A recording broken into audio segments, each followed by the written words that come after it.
ఆమేన్. ఇదిను మనం ధ్యానించబోయే భాగము 1 యోహాను 4:18. ఈ మాటలో ఒకసారి సగ భాగాన్ని చదువుతాను, జాగ్రత్త వినండి.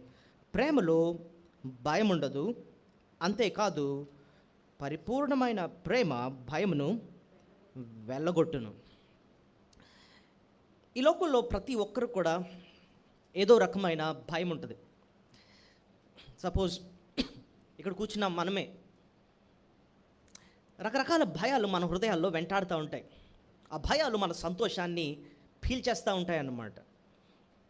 డబ్బులున్నాయి, స్నేహితులు ఉంటారు, లేకపోతే తెలివితేటలు ఉన్నాయి, అన్నీ ఉన్నాయి, కానీ లోపల ఏదో భయం. కొంతమందికి తల్లిదండ్రులు ఉన్నారనుకోండి, బిడ్డల గురించిన భయం అంటే ఆలోచన, వారి భవిష్యత్తుని గురించి, వారిని ఎలా సెటిల్ చేయాలని చెప్పి ఆ రకమైన ఆందోళన వారిని వెంటాడుతూ ఉంటుంది. పిల్లలు ఉన్నారనుకోండి, కొంతమందికి పరీక్షలు అంటే భయం, లేకపోతే జాబ్ ఇంకా రాలేదనుకోండి, నా ఫ్యూచర్ ఏంటి అన్న భయం ఉంటుంది. లేకపోతే ఇంకా వివాహం కాలేదనుకోండి, నా వివాహం ఎలాగా అని చెప్పి ఆ రకమైన భయం ఉంటుంది. సో ప్రతి ఒక్కరు కూడా ఏదో రకమైన ఏముంటుంది చెప్పండి, లోపల భయం ఉంటుంది. ఈ భయం పోవాలి అంటే ఏం చేయాలన్న ఒక సూటైన జవాబు ఈ భాగంలో మనం చూస్తాం. మనలో ఉన్న ప్రతి భయము ఆరిపోవాలంటే ఏం చేయాలి అంటే మీరే చూడండి, 18వ వచనం. ప్రేమలో భయం ఉండదు, అంతేకాదు పరిపూర్ణమైన ప్రేమ భయమును వెళ్ళగొట్టును. పరిపూర్ణమైన ప్రేమ భయాన్ని ఏం చేస్తుందట అంటే ఈ వచనానికి అర్థం ఏంటండి? ఇది అర్థం ఏంటంటే, మనల్ని ప్రేమిస్తున్న ప్రభు ఎంత గొప్ప ప్రేమతో మనల్ని ప్రేమిస్తున్నాడో అర్థం చేసుకుంటా ఉంటేనంట అసలు మన భవిష్యత్తు గురించి ఆలోచించమంటండి, మనలో ఉన్న భయం కూడా పోద్దంటండి. సో మన భవిష్యత్తు గురించిన భయాలన్నీ పోవాలి అంటే ఒకటే జ్ఞాపకం చేసుకోవాలి, ప్రభు మనల్ని ఎంత ప్రేమిస్తున్నాడో మనం ఒకసారి జ్ఞాపకము చేసుకోవాలి. ఎంత ప్రేమించే ప్రభు నాకున్నాడు, నన్ను పట్టించుకుంటాడు, నన్ను విడిచిపెట్టాడు, నా అవసరాలన్నీ తీరుస్తాడు, నా కొరకు చింతిస్తున్నాడు ఆయన అని చెప్పి ఆయన గురించి మనం ఆ ప్రేమను తలపోసుకునే కొలది లోపలున్న భయం అంతా ఏమవుద్ది, ఎగిరిపోద్ది. చిన్నపిల్లలు ఉన్నారండి, చిన్నపిల్లలు ఇంట్లో ఉన్నారనుకుందాం, వాళ్ళు రేపటి గురించి భయపడరు. పడుకోబెట్టిన వెంటనే నిశ్చింతగా పడుకుంటారు. ఎందుకు? భవిష్యత్తు గురించి భయం వాళ్ళకి లేదు. వాళ్ళ ధైర్యం ఏంటో తెలుసా? అమ్మ నాన్న ఉన్నారు, వాళ్ళు చూసుకుంటారు. రేపు ఏం తినాలో వాళ్ళు చూసుకుంటారు, ఏం తాగాలో ఆయన చూసుకుంటారు, నేను వేసుకోవాలో ఆయన చూసుకుంటారు. అసలు రేపటి గురించి నేను అసలు చింతపడం అవసరం లేదు, ఎందుకంటే నన్ను చూసుకోవడానికి నన్ను ప్రేమించే తల్లిదండ్రులు ఉన్నారు అని చెప్పి నిశ్చింత ఉంటారు. చిన్న పిల్లలండి మనకు ఒక పాట నేర్పిస్తున్నారంటే, మనల్ని ప్రేమించే పరలోకపు తండ్రి మనకున్నాడు. ఆ ప్రభు ప్రేమను మనం తలపోసుకునే కొలది మనలో ఉన్న భయాలన్నీ ఆవిరైపోతాయి అన్నమాట బయటికి. సో ఇదిను మనం ధ్యానించబోయేది ఏంటంటే, మనల్ని ప్రేమిస్తున్న ఆ ప్రభు ప్రేమను మనం ధ్యానం చేస్తామన్నమాట.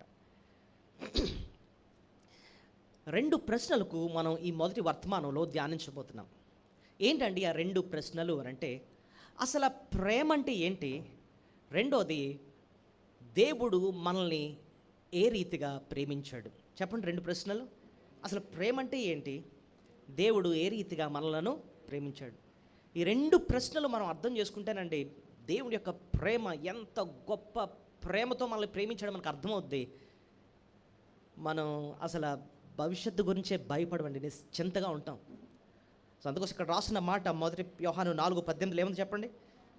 ప్రేమలో ఏముండదు, భయం ఉండదు, అంతేకాదు పరిపూర్ణమైన ప్రేమ భయమును ఏం చేస్తుంది, వెళ్ళగొట్టడం అంటే ఏం చెప్పండి? ఇంట్లోంచి ఎవరన్నా బయటికి గిన్నెత్తం చూసారు, అలాగా ఆ ప్రేమను అర్థం చేసుకునేకూడదట. ఆ ప్రేమే లోపల ఉన్న భయాన్ని ఏం చేస్తుంది, గెంటేస్తుంది. మెడ పట్టుకుని గెంటేసినట్టుగా ఏం చేస్తుంది, గెంటేస్తుందటండి, వెళ్ళగొడేస్తుందట బయటికి. సో ఈ దినం మనం వాక్యం విన్నప్పుడు ఒకటే గుర్తుపెట్టుకోవాలి, ప్రభా నువ్వు నన్ను ఎంత ప్రేమిస్తున్నావో నాకు ఒకసారి అర్థం చేయించిన ఆయన. నిజంగా అది అర్థం చేసుకుంటేనే నేను ధైర్యంగా ఉండగలను ఈ లోకంలో. ఎంత ప్రేమించే ప్రభు నాకున్నాడు, ఎంత పట్టించుకునే ప్రభు నాకున్నాడు, నా అవసరాలన్నీ తీర్చే, నా కోసం ప్రాణం పెట్టినందుగా ప్రేమించే నా ప్రభు ఉన్నాడు అని చెప్పి నిజంగా నీ గురించి నాకు అర్థమవుతుంటే ఇంకా నేను దేనికి భయపడను. ఒక చంటి బిడ్డలా ఉంటాను నాయన. చంటి బిడ్డ ఎలాగైతే నిశ్చింతగా ఉంటుందో నేను అంత నిశ్చింతగా ఉంటాను. ఒకసారి ఒక దగ్గర కీర్తనకారుడు కూడా అంటాడు, కీర్తన 3వ అధ్యాయం, నేను పండుకొని నిద్రపోయి మేల్కొందును, 10,000 మంది దండెత్తి మోహరించినను నేను భయపడి. ఎందుకయ్యా అంటే నన్ను ప్రేమించే నా ప్రభువుల గురించి నేను అర్థం చేసుకున్నాను కాబట్టి పండుకొని సంతోషంగా ఏం చేస్తాను, నిద్రపోతాను. అంత నిశ్చింత మనలో ఉండాలి అంటే, మనం రావాలి అంటే, భయం పోవాలి అంటే ప్రభు ప్రేమను నిజంగా నీకు నాకు అర్థం అవ్వాలన్నమాట. లోకానికి ఆ ప్రేమ అంటే ఏంటో తెలియదండి. లోకం యొక్క ప్రేమ ఎలాంటిదంటే, ఇప్పుడు చూడండి, అసలు మనిషిలో ప్రేమ పెట్టిందే ఎవరు? దేవుడు. మనిషిని ఒక మట్టి ముద్దగా తయారు చేసి ఆ మట్టి ముద్ద లాంటి మనిషిలో ప్రేమ భావాన్ని పెట్టింది దేవుడు. దేవుడు ప్రేమకి కర్త. కానీ మనిషి ఎప్పుడు పాపం చేశాడో ఆ పాపం ఆ ప్రేమను ఏం చేసింది తెలుసా? కలుషితం చేసేసింది. ఏం చేసింది? కలుషితం. ఇప్పుడు చూడండి, ఒకసారి ఏమైందంటే మద్దిలపాలెంలో ఇంటికి వచ్చే వాటర్ పైప్స్ ఉంటాయి కదా, గవర్నమెంట్ పైప్ లైన్స్ ఉంటాయి కదా, ఎక్కడో పగిలిపోయి పక్కనున్న కాలువ బురద నీళ్ళు అందరూ వెళ్ళిపోయి, కాలువ నీళ్ళు. అప్పుడు ఎవరికి ఇంట్లో పట్టుకుంటున్న బిందుల్లో కుళ్ళి కాలువ వాసన వస్తుందన్నమాట. ఎందుకు? ఆ నీళ్ళంతా ఏమైపోయి? కలుషితం అయిపోయి. పాపం ఎప్పుడైతే మనిషిలో ప్రవేశించిందో ఆ పాపం మనిషిని ఏం చేసిందంటే కలుషితం చేస్తే, ఆ ప్రేమ భావాలను కూడా ఏం చేసింది? కలుషితం చేసింది. అందుకోసం ఒక వచనాన్ని మీకు చూపిస్తాను. మత్తయి సువార్త 24:12. మత్తయి సువార్త 24:12 చూడండి. మత్తయి సువార్త 24:12. అక్రమము విస్తరించుట చేత అనేకుల ప్రేమ చల్లారు. చూడండి, ఏది విస్తరించుట చేత? అక్రమం అంటే ఏంటి? పాపమే. పాపము విస్తరించడం ద్వారా ఏం జరిగిందంట? అనేకుల ప్రేమ చల్లారిపోయింది.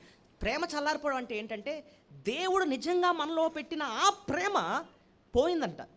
దాని యొక్క ఎసెన్స్, దాని విలువైన ఆ ప్రేమ భావాలు పోయాయి. ఇప్పుడు మన మనుషులకు ఉన్న ప్రేమలు ఎలాంటివంటే కలుషితమైన ప్రేమలు. చెప్పండి, కలుషితమైన ప్రేమలు. అందుకోసం మీరు మనుషులు గమనిస్తేనండి, భయంకరమైన స్వార్థపరులండి. ఎంత ప్రేమగా నటిస్తున్నప్పటికీ కూడా అవసరం వచ్చినప్పుడు అసలు రంగులు బయటికి వస్తాయి. నేను ఒక చిన్న సంఘటన నేను ఈ మధ్యన విన్నాను. అసలు చాలా బాధపడిపోయిన ఆ విషయం విన్నప్పుడు. ఒక అబ్బాయి ఉన్నాడు, తల్లిదండ్రులు ఎంతో కష్టపడి వాడిని చదివించి అమెరికా పంపించారు. సో అక్కడ వాడికి సెటిల్ అయ్యాడు, ఉద్యోగం వచ్చింది, బాగా సంపాదించి అంతా బాగానే ఉంది, ఓకే. ఈ లోపల ఏమైందంటే తల్లికి ఏదో అనారోగ్యం వచ్చి తల్లి చనిపోయింది. చనిపోతే ఫోన్ చేసి చెప్పారు, అమ్మ ఇలాగ అయిపోయింది అది అంటే. వాడు అంటాడు, లైవ్లో చూస్తాడట. ఏంటి సమాధి కార్యక్రమం అదంతా ఎలా చూస్తాడట? లైవ్లో చూస్తాడట. ఎందుకంటే అక్కడ నుంచి ఇక్కడ రావడానికి ఖర్చు ఎక్కువైపోద్దట. ఇప్పుడు ఫ్లైట్లు చాలా ఖరీదులు ఉన్నాయి, లైవ్లో చూస్తాను అంటున్నాడంట. అలా కనిపించింది. అరే, నిన్నెంత ప్రేమించి, నిన్నెంత కని పెంచి, నిన్నెంత ఉన్నతంగా చేసింది ఆ తల్లి చనిపోయినప్పుడు నీ కనీసం ఆ హృదయం ఎంత రాయిలా అయిపోయిందంటే చూడండి, ప్రేమ, అనురాగాలు, అన్న, అక్క, చెల్లి, అమ్మ, నాన్న అన్న అనురాగ ఎఫెక్షన్ అంటారు చూసారా, అది ఆవిరైపోయింది మనుషుల్లో నుంచి. ప్రేమ అంతా కేవలం కలుషితం అయిపోయిందండి. స్వార్థం. మనుషులకు కావాల్సినంత ఏంటంటే డబ్బు సంపాదన, సుఖంగా బతికేయడం అంతే. అవతలోడు ఎలా పోతాడో నాకు అనవసరం అన్నట్టుగా అన్నమాట. కలుషితమైన హృదయాలు అన్నమాట. అలాంటివి మనలో రానివ్వకుండా చూసుకోవాలి. ప్రభు ప్రేమను అర్థం చేసుకునే కొద్ది మన ప్రేమ భావాలు మారుతాయి. ఆ అనురాగం మళ్ళీ వస్తుంది, ఆప్యాయత మళ్ళీ వస్తుంది అన్నమాట. సో ఇదను మనలో ప్రేమను అసలు పెట్టిన ఆ ప్రభు ప్రేమను మనం ముందు అర్థం చేసుకుందాం. ఆ ప్రేమను మనం అర్థం చేసుకున్నప్పుడే ఆ ప్రభు దగ్గరకు వస్తాం. ఆ ప్రభు మన కలుషితమైన ఆ హృదయంలో ఉన్న ఆ ప్రేమను మళ్ళీ పరిపూర్ణం చేస్తాడు, శుభ్రపరుస్తాడు. ఆయన ప్రేమించినట్టు మనం కూడా ప్రేమించేటట్టు మనకు సహాయము చేస్తాడు ఆయన. ఆ ప్రభు మనల్ని మారుస్తాడు అలాగనమాట. సో ముందు ప్రభుని ఆరాధించడానికి ఈ 2 ప్రశ్నలకు మనం జవాబు చూద్దాం. మొదటిది ఏంటంటే అసలు ప్రేమ అంటే ఏంటి, రెండోది దేవుడు ఏ రీతిగా అసలు మనల్ని ప్రేమించాడు. ఈ 2 మనం జాగ్రత్తగా చూద్దాం. మొట్టమొదటిది ప్రేమ అంటే ఏంటి అన్న ప్రశ్నకు 1 కొరింథీ 13వ అధ్యాయము 4వ వచనం దయచేసి చూడాల్సిందిగా కోరుతున్నాను. మొదటి కొరింథీ 13వ అధ్యాయము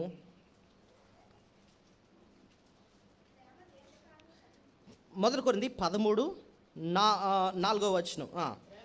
ప్రేమ దీర్ఘకాలము సహించును, దయ చూపించును. చాలు ఆ లైనే కావాలి మనకి. ప్రేమ దీర్ఘకాలము సహించును, దయ చూపును. ఈ రెండు మాటల్ని కలిపితేనండి అసలు ప్రేమ అన్న దానికి ఒక నిర్వచనం మనకు వస్తుంది. ఏంటంటే ఏం రాస్తుంది ఇక్కడ? ప్రేమ దీర్ఘకాలము సహించును, దయ చూపించు. ఈ ఈ ఈ మాటలు ఈ రెండు కలిపితే నిర్వచనం ఇలా చెప్పొచ్చు. ప్రేమ అంటే ఏంటంటే ఒక వ్యక్తి యొక్క ప్రవర్తనను ఓపికతో సహించి తిరిగి ఆ వ్యక్తికి మేలు చేయడమే ప్రేమ. చెప్పండి. ఒక వ్యక్తి యొక్క ప్రవర్తనను ఓపికతో ఏం చేయాలటండి? సహించి మళ్ళీ తిరిగి ఆ వ్యక్తికి ఏం చేయడం? మేలు చేయడము ప్రేమ. అసలు ఇది అర్థం అవడం కొంచెం ఆలోచించుకుంటూ మనం వినలేదు, త్వరగా వెళ్ళిపోవడం కాదు. ఏంటి? ఒక వ్యక్తి యొక్క ప్రవర్తనను ఓపికతో ఏం చేయాలట? సహించాలి. ఓపికతో సహించడం ఎప్పుడు అవసరం పడుతుంది? సహించడం ఎప్పుడు అవసరం పడుతుంది? అవతలోడు మనం విసిగిచ్చేస్తూ ఉంటే అప్పుడు అయ్యో బాబు ఈయన్ని సహిస్తున్నాడు, ఎంత విసిగిస్తున్నాడో అలాంటి ఉండంట. విసిగించే వ్యక్తిని ఓపికతో ఏం చేయాలట? సహించి సహించి సహించి వదిలించుకోవడం కాదటండి, తిరిగి ఆ వ్యక్తికి ఏం చేయడం? మేలు చేయడం. అదేంటి? ప్రేమ. దేవుడు అలాంటి ప్రేమతో మనల్ని ప్రేమించాడు కాబట్టి అలాంటి మాటలు బైబిల్లో రాయించాడు. నేను నిన్ను ఓపికతో ఏం చేశాను? సహించాను. ఎంతో దీర్ఘశాంతాన్ని నేను చూపించాను, ఓపికతో సహించాను. నీ బ్రతుకంతా నాకు తెలుసు, అయినా సహించి సహించి సహించి మళ్ళీ నీలాంటికి నేను మళ్ళీ ఏం చేశాను? మేలు చేశాను. అది దైవ ప్రేమ. సో దేవుని ప్రేమ ఏంటి? అసలు ప్రేమ అంటే అర్థమే ఏంటండి అంటే ఒక వ్యక్తి యొక్క విసిగించే ప్రవర్తనను ఓపికతో సహించి తిరిగి ఆ వ్యక్తికి ఏం చేయడం? మేలు చేయటం. అది ప్రేమ. ఈ లోకానుసారంగా సాధారణంగా అన్ని ప్రేమల్లో గొప్ప ప్రేమ ఏ ప్రేమ అండి అంటారు చెప్పండి? తల్లి ప్రేమ అండి, చాలా స్వచ్ఛమైన ప్రేమ అండి అంటారు. ఓకే, కరెక్టే. బైబిల్లో కూడా అనేక చోట్ల తల్లి ప్రేమను గురించి వివరణ ఇచ్చే ఎన్నో వచనాలు ఉన్నాయి. తల్లి గారవించినట్లు నేను గారవిస్తానని, ఇలాంటి తల్లి ప్రేమను గురించి చాలా వివరణ మనం చూసాం. తల్లి అయినా మరువను కానీ నేను నిన్ను మరువను అని చెప్పి ఇలాంటి వచనాలు ఎన్నో చూస్తూ ఉంటాం. కరెక్టే. నిజానికి తల్లి ప్రేమ చాలా విలువైన ప్రేమ. తల్లి చాలా ఓపికతో సహిస్తుంది. ఒక విషయాన్ని విన్నాను నేను. ఒకడట భయంకరమైన తాగుబోతు కుర్రోడే, చాలా విచ్చలవిడిగా తిరుగుతూ ఎప్పుడో రాత్రికి 11 గంటలకు ఎప్పుడో ఇంటికి 11కి పనికి తూలుకుంటూ వస్తూ ఉంటాడట. ఇంటిలో ఏమో తల్లి వీడి కోసం అన్నం వండి వెయిట్ చేస్తూ ఉంటుందంట రోజు. ఆ పక్కింటి వాళ్ళు తిడతా ఉంటారన్నాడు, ఆడు ఎప్పుడో వస్తాడు రాత్రి, నువ్వు ఆరోగ్యం ఎందుకు పాడు చేసుకుంటావు, నువ్వు భోజనం చేయంటే ఈవిడ మాత్రం భోజనం చేయకుండా ఆ పిల్లడు వస్తాడని చెప్పి వెయిట్ చేస్తుంటే వస్తూ ఎప్పుడు 11కు 12కు వచ్చేవాడట. తీరా వచ్చిన తర్వాత తల్లి, నానా ఎందుకురా ఎంత లేట్ అయిపోయింది, నీకోసం వెయిట్ చేస్తానని తెలీదా నీకు అంటే, ఏంటే మాట్లాడుతున్నావు అని చెప్పి పుట్టేలమ్మ కొట్టాడట చంప మీద. అందరికి పక్కన్న వాళ్ళకి ఒళ్ళు మండిపోతుందంట, కొట్టేలరా బాబు ఇండి అన్నట్టుగా. అయితే తల్లి అయినా ఓపికతో సహించింది.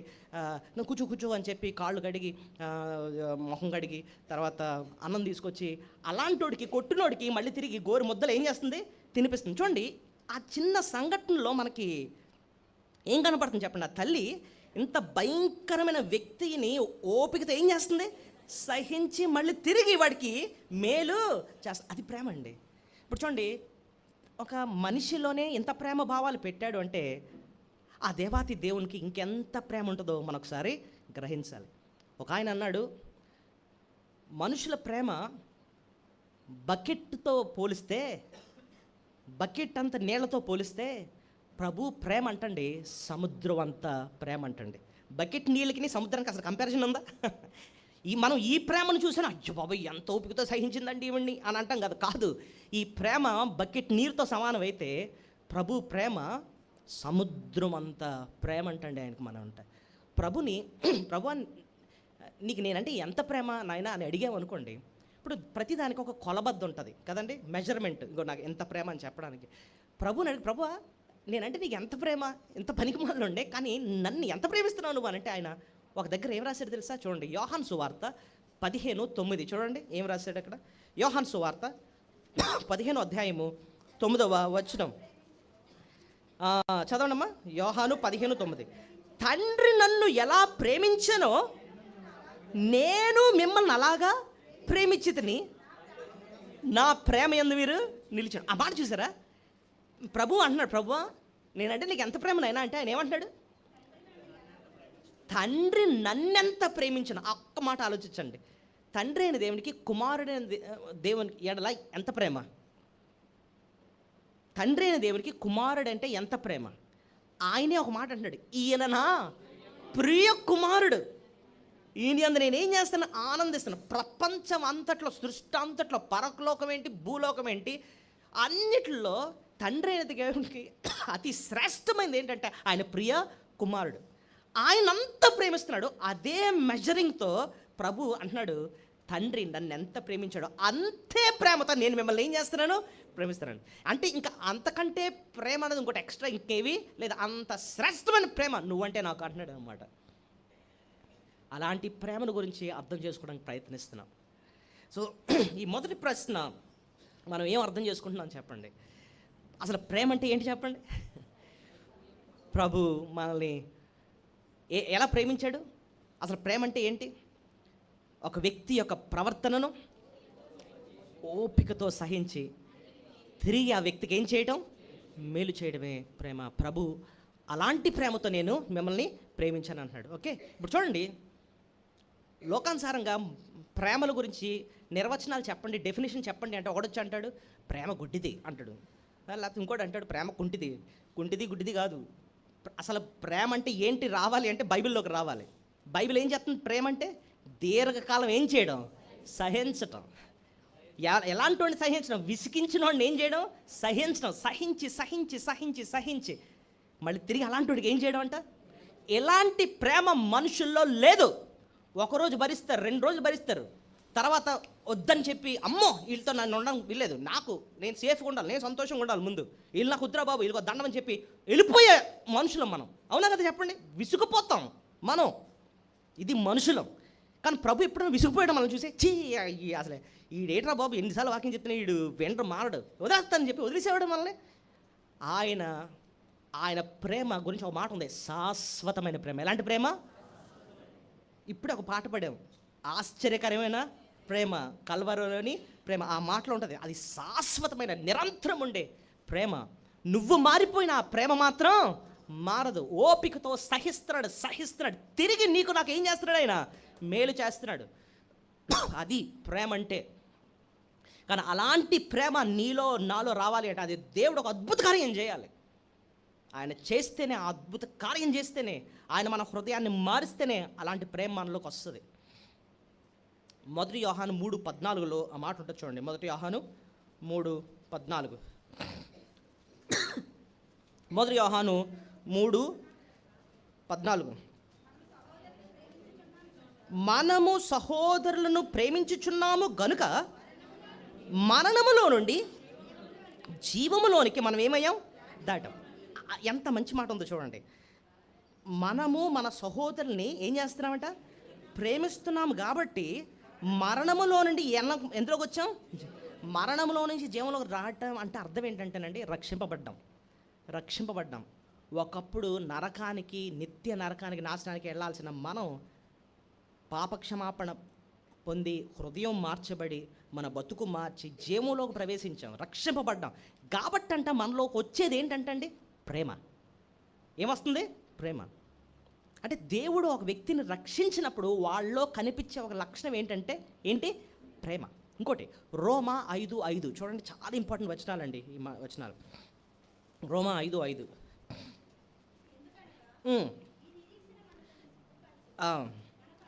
మనకు అనుగ్రహింపబడిన పరిశుద్ధాత్మ ద్వారా దేవుని ప్రేమ మన హృదయంలో కుమ్మరింపబడి ఉన్నది. నాతో చెప్పండి, దేవుని ప్రేమ మన హృదయంలో కుమ్మరింపబడి ఉన్నది.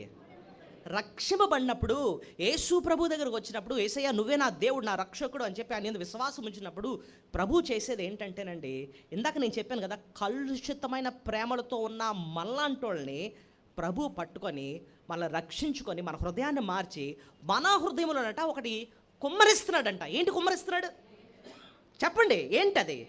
దేవుని ప్రేమ మన హృదయంలో కుమ్మరింపబడింది. సో ఒక వ్యక్తి రక్షింపబడ్డాడు అంటే దేవుడు ఏం చేస్తున్నాడు? ఆయన యొక్క ప్రేమను మన హృదయంలో ఏం చేస్తున్నాడు? కుమ్మరించడం అంటే ఏంటి? కుమ్మరించడం. కుమ్మరించడం ఆ పదం అర్థం ఏంటి? బకెట్ నీళ్ళు వంపేస్తున్నాం అనుకోండి, ఏం చేస్తాం? నీళ్ళు ఏం చేసేసారు? కుమ్మరి. అలాగంటండి దేవుడు తన ప్రేమ అంతటి మన హృదయంలో ఏం చేస్తున్నాడు? కుమ్మరించేస్తున్నాడు. మన హృదయమే మన బ్రతికి ఎలా మారిపోయిందంటే ప్రేమించే మనుషులాగా అయిపోయాం. ఏంట్రా బాబు వీడు ఇంత కఠినంగా ఉండేవాడు, ఇంత స్వార్థంతో ఉండేవాడు, ఎలా మారిపోయాడు ఏంట్రా అంటే తన హృదయం ఏమైపోయింది? మారిపోయింది. జక్కయ్య ఉండేవాడు, ఆ జక్క అన్నవాడు రక్షింపబడకముందు అందరి దగ్గర నుంచి ఏం చేసేసేవాడు? దోచేసుకునేవాడు. కానీ రక్షింపడిన తర్వాత అన్నాడు, ప్రభువా ఎవరి దగ్గర నేను అన్యాయంగా తీసుకుంటే నేను తిరిగి మళ్ళీ వాడికి ఏం చేస్తాను? ఇచ్చేస్తాను. పేదలకు, కష్టంలో ఉన్నవాడికి నేను నా సగ ఆస్తి ఇచ్చేస్తాను ఆయన. నేను అంటే ఏంటయ్యా ఎంత మార్పు వచ్చింది ఏంటయ్యా అని అంటే దేవుని ప్రేమ తన హృదయంలో ఏమైంది? కుమ్మరింపబడింది అనమాట. ప్రభు ఇందాక నేను చెప్పాను కదా, ప్రేమ అంటే ఒక విసిగించే వ్యక్తిని ఓపికతో సహించి తిరిగి ఆ వ్యక్తికి మేలు చేసేలాంటి అలాంటి ప్రేమను మనలో రక్షించినప్పుడు ఇచ్చేస్తాడంటండి. ఆ ప్రేమతో మనం దేవుని బిడ్డల్ని ప్రేమిస్తాం, ఆ ప్రేమతో ప్రభువుని ప్రేమిస్తాం. నిన్ను విసిగించే శత్రువులను సైతం నువ్వేం చేస్తావు? ప్రేమిస్తాం. ప్రేమించే వ్యక్తులుగా మార్చేస్తాడనమాట ప్రభు. లోకస్తులా ప్రేమించాం మనం మన ప్రేమను బట్టి చెప్పేస్తారంటే వీళ్ళు విశ్వాసులు అని చెప్పి. ఎక్కడ వస్తుంది తెలుసా మాట? యోహాను సువార్త 13:34-35. యోహాను సువార్త 13:34-35. మీరు ఒకరినొకరు ప్రేమింపవలనని మీకు క్రొత్త ఆజ్ఞ ఇచ్చుచున్నాను. నేను మిమ్మల్ని ప్రేమించినట్లు మీరును ఒకరినొకరు ప్రేమింపవలను. మీరు ఒకరి ఎడల ఒకడు ప్రేమ కలిగిన వారిని ఎడల దీన్ని బట్టి మీరు నా శిష్యులని అందరూ తెలుసుకుందరు.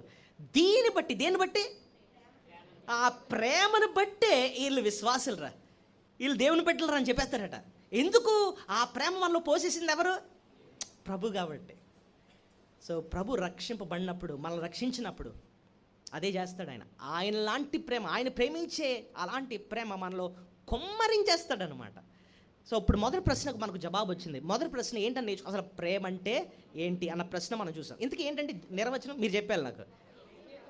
ఒక వ్యక్తి యొక్క ప్రవర్తనను ఓపికతో సహించి తిరిగి ఆ వ్యక్తికి ఏం చేయడం? మేలు చేయడమే ప్రేమ. సో అలాంటి ప్రేమ ప్రభు మన హృదయంలో కుమ్మరించాడు. అసలు దాన్ని బట్టే మనం దేవుని ఏం చేయాలి? మనం స్తుతులు చెల్లించాలండి. రెండో ప్రశ్నకి వెళ్ళిపోదాం. రెండో ప్రాముఖ్యమైన ప్రశ్న, ఇది ఎక్కువసేపు ధ్యానించాల్సిన ప్రశ్న. ఏంటి ఇంతకీ రెండో ప్రశ్న? దేవుడు మనల్ని ఏ రీతిగా ప్రేమించాడు.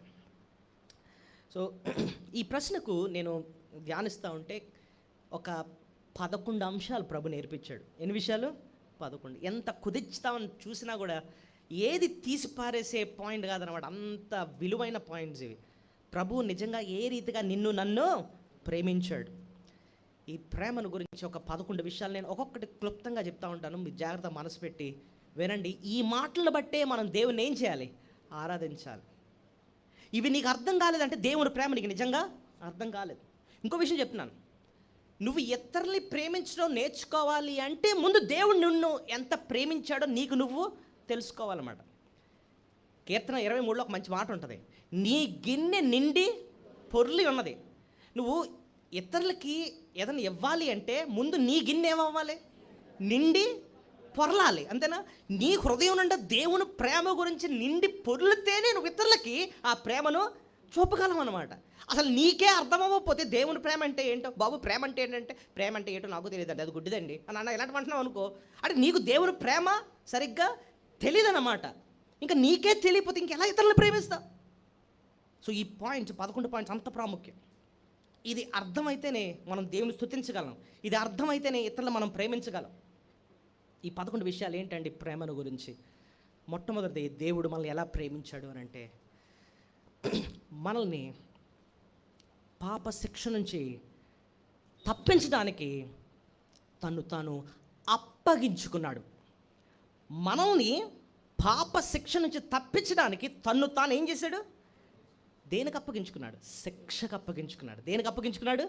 శిక్షకు ఏంటి? మనల్ని శిక్ష నుంచి తప్పించడానికి ఆ శిక్షకు తను తాను ఏం చేశాడట?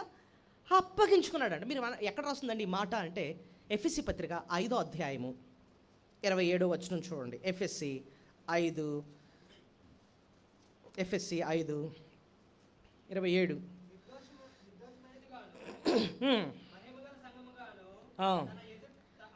ఆయన ఎదుట దాన్ని నిలబెట్టుకోవాలని వాక్యమును ఉదకస్నానం చేత దాన్ని పవిత్రపరిచి పరిశుద్ధపరచుటకై దాని కొరకు తన్ను తాను అప్పగించుకున్నాడు.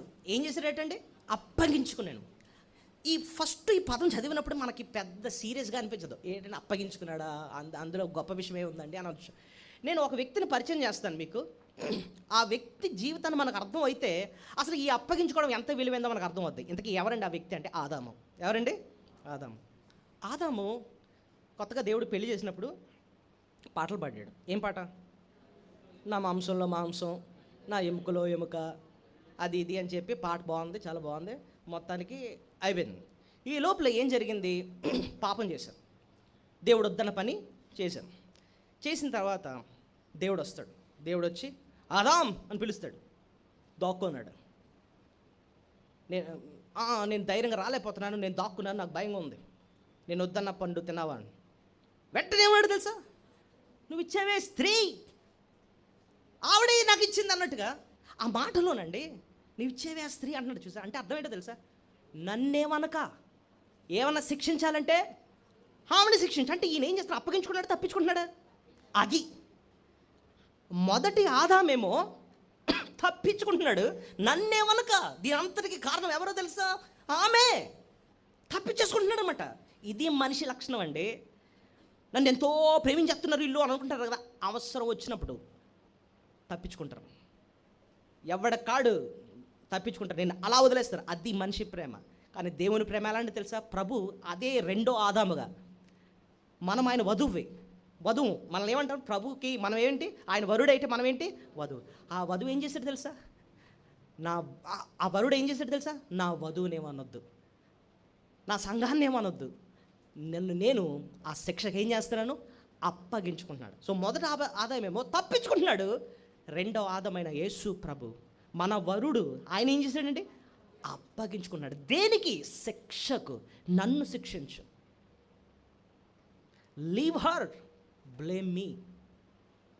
ఆమెను వదిలే, నన్ను శిక్షించు. మొదటి ఆదాం అంటున్నాడు లీవ్ మీ, బ్లేమ్ హర్ అంటున్నాడు. అంటే నన్ను వదిలే, ఆమెను శిక్షించు. అంటే ప్రభు అంటున్నాడు ఆమెను వదిలే, నన్ను శిక్షించు. శిక్ష కోసం తను తాను అప్పగించుకున్నాడు. ఇదండి ప్రేమ. ఇది ప్రేమ. మనం బల్ల తీసుకున్నప్పుడు ఒక మాట, ఒక వచనాన్ని చదివి అప్పుడు బల్ల తీసుకుంటున్నాం. ఇది మీ కొరకైన నా శరీరము, నన్ను జ్ఞాపకం చేసుకున్నట్టుగా దీన్ని చేయడి అని. మీ కొరకైనా అంటే అర్థం ఏంటో తెలుసా? నీ స్థానంలో నీ శిక్ష భరించడానికి అప్పగించుకున్న నా శరీరం ఇది. అది జ్ఞాపకం చేసుకుంటూ బలలో పాలు పొందు. నీ ప్రతి దెబ్బ నీకు పడాలి. నీకు పడకుండా నా శరీరాన్ని అప్పగించేసుకున్నాను నేను. ఆ మొండ్ల కిరీటం నీకు పెట్టాలి, కాదు నీకు పెట్టకుండా ఆ శిక్ష నేను తీసుకున్నాను. అందుకోసం నా శరీరాన్ని నేను అప్పగించుకున్నాను. ఒక్కొక్క కొరడా దెబ్బ నీకు పడాలి, కానీ నీకు పడకుండా నా శరీరాన్ని, నీ స్థానంలో నన్ను నేను ఏం చేశాను? అప్పగించుకున్నాను. ఆ శరీరాన్ని జ్ఞాపకం చేసుకుంటూ ఆ రొట్టెలో పాలు పొందు అంటున్నాం అనమాట. ప్రభు ఎంత ప్రేమ స్వరూపి అండి అంటే మనల్ని శిక్ష నుంచి తప్పించడానికి ఆ శిక్షకు తను తాను ఏం చేశాడండి? అప్పగించుకున్నాడు. అందుబట్టే మనం దేవుని ఏం చేయాలి? మనం స్తుతులు చెల్లించాలి. మనుషులండి అలాగెవ్వరూ చేయరు. బాబు వెళ్ళి నా బదులు నువ్వు జైల్లో కూర్చోరా బాబు అని అంటే ఎవడని వెళ్తాడని చెప్పండి? అరే నా ఆస్తి ఇస్తానట, ఇచ్చి అంటారు. లేకపోతే నా బంగారం ఇస్తానంటే ఇచ్చే అంటాడు. వెళ్ళి నా కోసం శిక్ష భరించరా అంటే వద్దురా బాబు తప్పించుకుంటారు. కానీ ప్రభు మామూలు శిక్ష కాదండి, దేవుని ఉగ్రతను భరించడానికి. ఆ ఉగ్రతల గురించి ఆలోచిస్తేనే ఆ ముందు రోజు ఆయన చెవట ఎలా కారింది? రక్త బిందువుల్లా కారింది. అలాంటి తీవ్రమైన ఘోర శిలువ మరణాన్ని ఆయన భరించడానికి తన్ను తాను అప్పగించుకున్నాడు. యేసయ్య తప్పించుకోవాలంటే ఎక్కువసేపు పట్టదండి. ఆ శిక్ష నుంచి తప్పించుకోవాలంటే యేసయ్య ఒక్క మాట అంటే తప్పించుకోవచ్చు. ఏంటా మాట చెప్పగలరా? తండ్రి అయిన దేవుడు శిక్షించినప్పుడు ఒక్క మాట అడిగితే అయిపోయిందంటే కేస్ క్లోజ్. ఏంటి? ఏం తప్పు చేశానని నన్ను శిక్షిస్తున్నావు అని అన్నాడు అనుకోండి, ఒకే మాట. ఏం తప్పు చేసిన ఒక్క తప్పు చూపించు తండ్రి అని అంటే తండ్రి ఏమంటాడు చెప్పండి? జవాబు ఏమంటాడు చెప్పండి? ఏ జవాబు లేదంతే. ప్రభు తప్పించుకుంటాడు. మనం వెళ్ళిపోవాల్సింది ఎక్కడికి? నరకానికి. నిన్ను నన్ను రక్షించాలని, నిన్ను నన్ను ప్రేమించాలని సిలువను ఆయన మౌనంగా భరించాడండి. అది ఆయన ప్రేమ, అది ఆయన ప్రేమ. నిజంగా నువ్వు ఆ సిలువు ప్రేమను తలపోసుకుంటే, ప్రభువా నన్ను శిక్షను తప్పించిన నువ్వు నా స్థానంలో ఆ శిక్షకు అప్పగించుకున్నావా? అదా నీ ప్రేమ. లేకపోతే నేను నరకం భరిద్దాను నాయన ఈ పాటికి. ఇంతగా నన్ను ప్రేమించావు తండ్రి అని చెప్పి మనం ఆయన నిజంగా స్తుతిస్తాం. సో మొట్టమొదటిగా ప్రభు ఏ రీతిగా ప్రేమించడండి అంటే, మనలను పాప శిక్ష నుంచి తప్పించడానికి తన్ను తాను ఆ శిక్షకు అప్పగించుకున్నాడు. అందుబట్టే మనం దేవుని ఎంతో స్తుతులు చెల్లించాలి. పౌలు భక్తుడు ఈ విషయాన్ని రాస్తూ ఎఫెసీ పత్రిక 3వ అధ్యాయంలో అంటాడు, ఆ ప్రేమ యొక్క వెడల్పు, ఎత్తు, పొడుగు, లోతు నువ్వు అర్థం చేసుకోవాలి అంటాడు అనమాట. ఎక్కడ ఉందో తెలుసా మధ్యన? ఎఫెసీ పత్రిక 3వ అధ్యాయము ఎన్నో వచ్చిన 18 చివర్లు ఉంటుందండి. మీరు దేవుని సంపూర్తి యందు పరిపూర్ణులగునట్లుగా ప్రేమ యందు వేరుపారి స్థిరపడి సమస్త పరిశుద్ధులతో కూడా దాని వెడల్పు, పొడుగు, లోతు, ఎత్తు ఎంతో గ్రహించుకొనుటకును. చాలు. ప్రభు ప్రేమ యొక్క 4 డైమెన్షన్స్ అర్థం చేసుకోవాలట. ఏంటంటున్నాడు ఇక్కడ చెప్పండి? ఏంటంటే వెడల్పు, పొడుగు, లోతు, ఎత్తు. ఇప్పుడు దాన్ని ఎలా అర్థం చేసుకోవచ్చండి? ప్రభు యొక్క వెడల్పు, ఆ ప్రేమ యొక్క వెడల్పు అంటే, వెడల్పుని మనం ఎలా కొలుస్తాం? వెడల్పు ఎంత వెడల్పు అంటాం కదా. ఈ వెడల్పు యొక్క అర్థం ఏంటో చెప్పనా? ఆయన లోకమంతటిని ఆయన ఏం చేశాడు? ప్రేమించాడు. దేవుడు లోకమని ఎంతో ప్రేమించాడు అనమాట. ప్రతి జాతిలో ఉన్న మనుషుల్ని, ఎక్కువ వాళ్ళేంటి, తక్కువ వాళ్ళేంటి, చదువుకున్న వాళ్ళేంటి, చదువు లేని వాళ్ళేంటి, అందగత్తెలేంటి, అందం లేని వాళ్ళేంటి, ఎలాంటి మూర్ఖులేంటి, సమాజానికి అంటే భయంకరమైన వ్యక్తులేంటి, ఆయన ఉన్న పాళంగా ఆయన శాశ్వత ప్రేమతో ఏం చేశాడు? ప్రేమ. అది ఆయన యొక్క వెడల్పు. ఇంకా ఏమంటున్నాడు?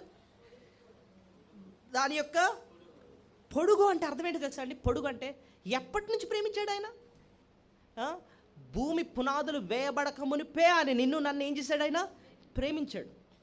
నిన్న మొన్న పుట్టిన కొత్త ప్రేమ కాదండి. ఇప్పుడు చూడండి, మనం కూడా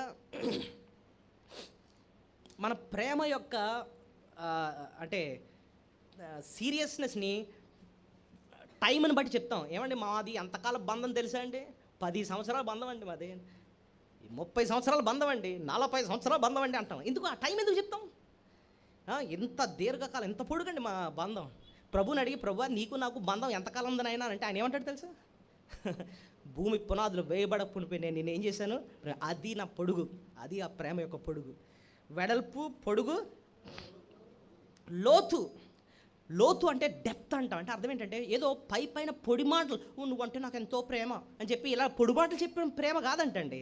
ఆయన క్రియారూపంలో చూపించాడు. ఆయన ఈ లోకానికే నిన్ను నన్ను రక్షించడానికి మానవుడిగా దిగి వచ్చేసాడు. ప్రాణం పెట్టినంతగా ఆయన ప్రేమించాడు. అది ఆయన యొక్క లోతు. ఇంకా ఎత్తు. పాపంలోని నిన్ను నన్ను పరలోకంలో ఆయనతో పాటు కూర్చుండబెట్టే అంత ఎత్తైన ప్రేమ. సండే స్కూల్లో పాట పాడతారు, God's love is so wonderful, so high you can't get over it, so deep you can't get under it, so wide you can't get around it, so wonderful love అని పాట పాడతారు. ఇది ఈ వచనం నుంచి వచ్చింది ఆ పాట. మొత్తం మీద తప్పించుకునే ప్రేమ కాదు అయింది. ఎలాంటి ప్రేమ? అప్పగించుకున్న ప్రేమ. అది మొట్టమొదటి పాట మనం నేర్చుకున్నాం. రెండోది ఇంకేంటండి, ఏ రీతిగా ఆయన మనల్ని ప్రేమించాడంటే, ప్రేమించి మన ప్రతి అవసరతను ఆయన తీరుస్తున్నాడు, మనల్ని పోషిస్తున్నాడు. ఇదే ఎఫెసీ పత్రిక 5వ అధ్యాయంలో మనల్ని పోషిస్తున్నట్టుగా ఇక్కడ ఒకటి ఉంటుంది చూడండి. ప్రేమతోనే 5వ అధ్యాయం 28వ వచనం. అటువల్లే పురుషుడు కూడా తన సొంత శరీరం వల్లే తన భార్యను బదులైనాడు. తన భార్యను ప్రేమించిన వాడు తన శరీరం ద్వేషించిన వాడు లేడు, కానీ ప్రతివాడు దాన్ని పోషించి సంరక్షించడం. మనము క్రీస్తు శరీరం అవలమైనాము గనుక అలాగే క్రీస్తు కూడా సంఘమును పోషించి సంరక్షించండి. క్రీస్తు కూడా సంఘమును ఏం చేస్తున్నాడు? పోషిస్తున్నాడు. దేని బట్టి పోషిస్తున్నాడు? ఆయనకు మనమంటే ఎంతో ప్రేమతో ఆయన నిన్ను నన్ను పోషిస్తున్నాడు. సో ప్రేమించి అప్పగించుకున్నాడు. రెండోది, ప్రేమించి నిన్ను నన్ను ఏం చేస్తున్నాడు? పోషిస్తున్నాడా? ఏ రకంగా పోషిస్తున్నాడండి అంటే, ఈరోజు నువ్వు సంపాదించుకొని 4 రూపాయలు ఇంటికి తీసుకెళ్తున్నావంటే ఆ పోషణ నీకు ఎవరిచ్చారు చెప్పండి? దేవుడిచ్చాడు. కాస్త తిండి తింటూ బట్ట కట్టుకుంటూ క్షేమంగా ఉన్నావు అంటే ఆ పోషణ ఇచ్చింది దేవుడు. ఒక్కొక్కసారి నువ్వు అనుకుంటావు, నా కష్టార్జితమే నన్ను ఇంతవరకు తీసుకొచ్చేసింది. కాదు, ఆయన సెలవు లేకుండా భోజనం చేసి సంతోషించడం ఎవరికి సాధ్యం? ఆయనే నీ పోషకుడు. నెహెమ్యా గ్రంథం 9వ అధ్యాయం 20వ వచనంలో దేవుడు ఏ రీతిగా మనల్ని పోషిస్తాడో ఒక 2 మాటలు మనం చూద్దాం. నెహెమ్యా 9:20 చాలా విలువైన మాట. నెహెమ్యా 9:20 వారికి బోధించుటకు నీ ఉపకార ఆత్మను దయచేసితివి, నీవిచ్చిన మన్నాను ఇయ్యక మానదు. చూడండి, ఇక్కడ 2 రకాల పోషణ దేవుడు ఇస్తున్నాడు. ఏంటో చెప్పండి? వారికి బోధించటానికి ఉపకారాత్మ. బోధించటం, బోధ అంటే ఏంటి? వాక్యం చెప్పటం, అంతేనా? ఆత్మదేవుడు ఆయన పని ఏంటంటే మనకు తెలియని విషయాల్ని ఆయన మనకి ఏం చేస్తాడు? బోధిస్తాడు. సో హృదయానికి కావలసిన వాక్యాన్ని బోధించడానికి ఆత్మను అనుగ్రహించాడటండి. నెక్స్ట్ ఒక మాట అంటున్నాడు, నీవిచ్చిన మన్నాను ఇయ్యక మానలేదు. మన్నా దేనికి? శరీరానికి. సో ఆత్మకు కావాల్సిందేమో వాక్యము. సో ఆ బోధ ఇస్తున్నాడు, వాక్యం ఇస్తున్నాడు హృదయానికి. మరి కడుపుకేమో ఆహారం ఇస్తున్నాడు. సో దేవుడు మనకు కూడానండి ఈ దినము కడుపుకేమో ఏమిస్తున్నాడు? ఆయన ఆహారం ఇస్తున్నాడు. హృదయానికి ఏమిస్తున్నాడు? వాక్యాన్ని ఇస్తున్నాడు. ఈ 2 కూడా దేవుడిచ్చినవే. అలా పోషిస్తున్నందుకే మనం దేవుని ఏం చేయాలి? మనం స్తుతులు చెల్లించాలి. ఆహారం మాత్రమే కాదండి, వస్త్రం ఏంటి, లేకపోతే మన ప్రతి అవసరత కూడా ఎవరిస్తున్నారు చెప్పండి? మనకి దేవుడే ఇస్తున్నాడు. అందుకో భక్తుడు అంటున్నాడు, ఏమి తిందుమో, ఏమి త్రాగుదమో, ఏమి ధరించగమో నువ్వు అస్సలు వాటి గురించి చింతించదు. ఇవన్నీ మీకు కావాలని మీ పరలోకపు తండ్రికి తెలియను. Your father knows that you need them. నీకు అవన్నీ కావాలని పరలోకపు తండ్రికి తెలియను. మీరు వాటికంటే బహు శ్రేష్ఠులు. ఆకాశ పక్షులను చూడు, అవి విత్తవు కోయవు, అయినా పరలోకపు తండ్రి వాటిని ఏం చేస్తున్నాడు? పోషిస్తున్నాడు. మీరు వాటికంటే శ్రేష్ఠులు కారా అంటున్నాడు. మనల్ని ఆయన రూపంలో చేసుకుని మనల్ని రక్షించుకున్న దేవుడు ఆయన పోషిస్తాడు. నీతిమంతుడు విడవబట్టు కానీ వాని సంతానము భిక్షమిత్రుడు కానీ నేను ఎప్పుడూ చూచి ఉండలేదు. కీర్తన 37:25 ఉంటుంది అన్నమాట. నీతిమంతుడు విడవబట్టు కానీ వాని సంతానము భిక్షమిత్రుడు కానీ నేను ఎప్పుడూ చూడలేదు. ఎందుకండి అతను భిక్షమెత్తట్లేదండి అంటే దేవుడు వారిని ఏం చేస్తున్నాడు? నిన్ను నన్ను కూడా ఆయనే పోషిస్తాడు. ఇంకా వచనాలు, దేవుడు పోషించేది అంటే మనకి ఏదైనా ఇవ్వాలన్నా, పోషణ అన్నా, లేకపోతే ఏదైనా మేలు చేయాలన్నా శ్రేష్టమైనది చేస్తాడా లేకపోతే ఏదో పడేస్తాడా మనకి? కీర్తన 81:16 అండి, చాలా విలువైన మాట. కీర్తన 81:16 అతి శ్రేష్టమైన గోధుమలను అనుగ్రహించి నేను వారిని పోషిస్తాను, కొండ తేనెతో వారిని ఏం చేస్తాను? సో దేవుడు పోషించడం అన్నది ఏదో గోధుమలా లేకపోతే అతి శ్రేష్టమైన గోధుమలా? ఆ మాటకు అర్థం ఏంటి? దేవుడు మన జీవితంలో ఏదైనా చేశాడు అంటే, ఏదైనా మేలు చేస్తాడంటే శ్రేష్టమైందే మన జీవితంలో చేస్తాడు. ఇప్పుడు మనకు వివాహం చేయాలండి, మనకు బిడ్డకి సంబంధం చూడాలి. ఏకాంగులను సంసారాలుగా చేసేది నువ్వా దేవుడా? దేవుడు. సో నువ్వు దేవుడి మీద ఆధారపడినప్పుడు దేవుడు నీ జీవితంలో చేసేది ఏంటంటే అతి శ్రేష్టమైన వ్యక్తి నీ జీవితంలో తీసుకొస్తాడు. అయితే నీ బాధ్యత ఏంటి? ఆయన ఇచ్చే వరకు వెయిట్ చేయాలన్నమాట. కంగారు పడితే మనకి ఆ విలువైంది పోగొట్టుకుంటాం. కానీ దేవుడు ఎంత మంచి దేవుడు అంటే, పోషించే దేవుడు, నీకు మేలు చేసే దేవుడు, నీకు ఏది అవసరం అది ఇచ్చే దేవుడు. అది కూడా ఇచ్చేది కూడా శ్రేష్టమైనది ఆయన మనకి ఇస్తాడు. ఎందుకంటే శ్రేష్టమైనది ఇస్తాడంటే ఆయనకు నువ్వంటే ఎంతో ప్రేమ. సో మన శిక్ష నుంచి తప్పించడానికేమో తను అప్పగించుకున్నాడు. రెండోదేమో మనల్ని ఏం చేస్తున్నాడు, ఆయన పోషిస్తున్నాడు. మూడోది మనల్ని క్షమిస్తున్నాడు. మూడోది ప్రేమించి ఏం చేస్తున్నాడు? యెషయా గ్రంథం 38:17. యెషయా గ్రంథం 38:17. యెషయా గ్రంథం 38:17 చదవండి. మిక్కుటమైన ఆయాసము నాకు నెమ్మది కలుగుటకు కారణమైను. ఇప్పుడు చూడండి, నీ ప్రేమ చేత నా ప్రాణమును నాశనము గోతు నుండి విడిపించితివి, నీ వీపు వెనుక తట్టు నా పాపములన్నీ నీవు పారవి. ఈ లైన్ క్షమించడం కోసం మాట్లాడుతుంది. నీ వీపు వెనుక తట్టు నా పాపములు నీవేం చేసావు? వీపు వెనుక తట్టు వేయడం అంటే ఆ ఎక్స్ప్రెషన్, ఆ లైన్ యొక్క అర్థం ఏంటో తెలుసా? ఏదన్నా వీపు వెనకను పెట్టుకున్నారనుకోండి, మీ కంటికి అది కనిపించదని అర్థం. అంటే దేవుడు మన పాపాన్ని ఎలా క్షమిస్తున్నాడంటే అది ఎక్కడ తీసుకుంటున్నాడంట? వీపు యొక్క వెనక తట్టు. అంటే మళ్ళీ దాని జ్ఞాపకము చేసుకోదు అని చెప్తూ పై లైన్లో రాస్తున్నాడు, నీ ప్రేమ చేత నా ప్రాణము నాశనము గోతు నుండి విడిపించదు. ప్రేమ చేత నన్ను నాశనం నుంచి తప్పించావు, కాదు నా పాపాన్ని నువ్వేం చేసావు? క్షమించావు. అది మాటకు అర్థం అనమాట. ప్రభు మనల్ని క్షమించి నాశనా నుంచి, నరకా నుంచి తప్పించాడు. ఎందుకంటే ఆయనకు నువ్వంటే నేనంటే ఆయనకి ఎంతో ప్రేమ.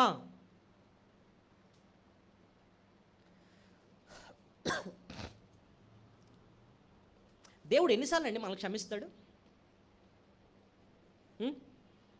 ఎన్నిసార్లు? ఒక రోజుకి ఎన్నిసార్లు క్షమిస్తాడు చెప్పాలి? ఒక్కసారి అయితే క్షమిస్తాడు, రెండోసారి అయితే దడేలు పనేసేస్తాడు మనకి. ఎన్నిసార్లు మామూలుగా క్షమిస్తాడు చెప్పండి?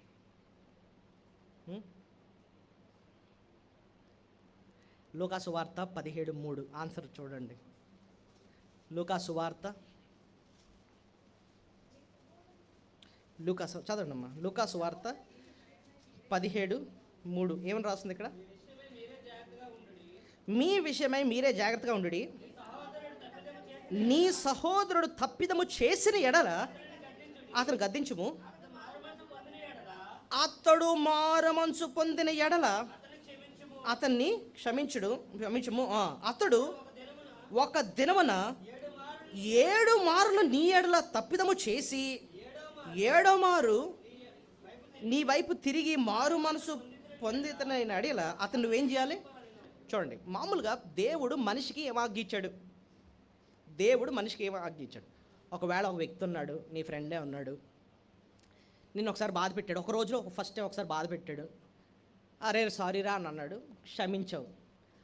ఒక గంట ఆగి మళ్ళీ అలాగే చేశాడు, నిన్ను ఏడిపించాడు, మళ్ళీ ఏం చేసావు? క్షమించావు. అలా ఎన్నిసార్లు అండి ఇప్పుడు క్షమించాలంటే? ప్రభు మనకిచ్చిన ఆజ్ఞ ఏంటి? ఎన్నిసార్లు క్షమించమని చెప్పాడు? ఏమంటున్నాడు మామూలుగా ఇక్కడ? 7 times అన్నాడు. అంటే అర్థం ఏంటి? కరెక్ట్గా 7 అయిపోయింది, 8వ పడా వేసాడు, అది కదా దాని అర్థం. అక్కడ 7 అంటే దాని అర్థం ఏంటంటే సంపూర్ణ సంఖ్య. 7 అంటే అర్థం ఏంటో తెలుసా? అంటే అర్థం ఏంటంటే ఎన్నిసార్లు చేసినా నువ్వేం చేయాలి నువ్వు? ఇప్పుడు అసలు పాయింట్ ఇప్పుడు ఆలోచించండి. దేవుడే మనకి ఎన్నిసార్లు వాడు నిన్ను ఏడిపించినా నువ్వు క్షమించు అన్నవాడు, దేవుడు మనల్ని ఎలా క్షమిస్తాడు చెప్పండి? మనకేమో ఆజ్ఞిస్తున్నాడు, బాబు ఎన్నిసార్లు నిన్ను ఏడిపించినా నువ్వేం చేయాలి? నువ్వు క్షమించను. అలాంటిది మనకు ఆజ్ఞించండి దేవుడు, మనల్ని ఎన్నిసార్లు క్షమిస్తాడు మీరు నాకు చెప్పాలి. ఎన్నిసార్లు అంటే ఆయన ఏం చేస్తున్నాడు? మనల్ని క్షమిస్తాడు. అదండి ఆయన క్షమాపణ. అదే ఆయన క్షమాపణ. అసలు ఇది మనకు అర్థం కాదు అసలు. ప్రభు ఏంటి నాయన నన్ను అంతగా నువ్వు క్షమిస్తున్నావా? ఎస్ అంటున్నాడు అన్నమాట. ఆయన క్షమాపణ గురించి నిజంగా అర్థం చేస్తే ఇలాంటి మనం బాధ పెట్టకూడదు అనిపిస్తుంది మనకి. ఆ ప్రభు క్షమాపణ అలాంటిది. ఎంత మంచి దేవుడు అండి మన దేవుడు. సో 3 విషయాలు నేర్చుకున్నాం. ఆయన ప్రేమించి మనల్ని ఏంటేం చేస్తున్నాడు చెప్పండి? మనల్ని పాప శిక్ష నుంచి తప్పించడానికి తను తాను ఆ శిక్షకు అప్పగించుకున్నాడు. రెండోది, మన ప్రతి అవసరతను ఆయన తీరుస్తున్నాడు. మూడోది, మనల్ని ఆయన క్షమిస్తున్నాడు.